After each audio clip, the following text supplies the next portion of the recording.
Most people think the coming data center land grab is a speculative real estate cycle. It is not. The 2026 to 2030 data center land grab is the result of infrastructure constraints colliding with fixed timelines for compute deployment. The misconception is that land is being accumulated because demand is rising. In reality, land is being secured because access to power, interconnection, and permitting capacity is tightening faster than most models assume. By a data center land grab, I mean the strategic control of land that can plausibly support digital infrastructure within a defined window.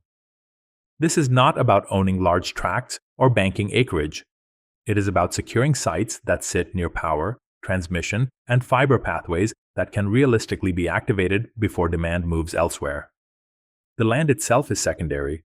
The constraint is whether the surrounding systems can deliver on time. What actually constrains decisions in this period is not capital availability or tenant demand. It is infrastructure readiness. Power generation is expanding unevenly. Transmission upgrades move slowly. Interconnection queues are lengthening. Permitting timelines are becoming less predictable. These constraints create a narrow set of sites that can move forward while others stall. Developers are not racing to own land. They are racing to secure optionality in a constrained system. The real choke points are controlled by institutions that operate outside real estate logic. Utilities allocate capacity based on planning and reliability requirements. Grid operators manage congestion and sequencing across regions.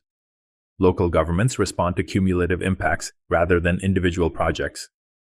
These actors do not accelerate because demand is urgent or capital is abundant. Their decisions shape which markets open and which remain closed during this cycle.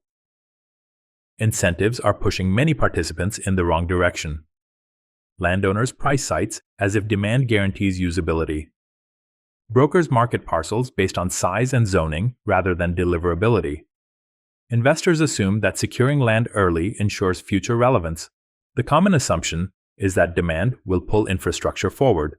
The reality is that infrastructure will determine which land matters and which land becomes stranded capital. The critical shift from prior cycles is timing. In earlier periods, land could be secured and held while infrastructure caught up. Between 2026 and 2030, timing windows are tighter. Compute demand is more immediate. Grid constraints are more visible. Communities are more resistant to rapid scale. Smaller sites with credible near-term infrastructure pathways are often more valuable than larger sites waiting for upgrades that may not arrive in time. The consequence of misunderstanding this land grab is not missing upside.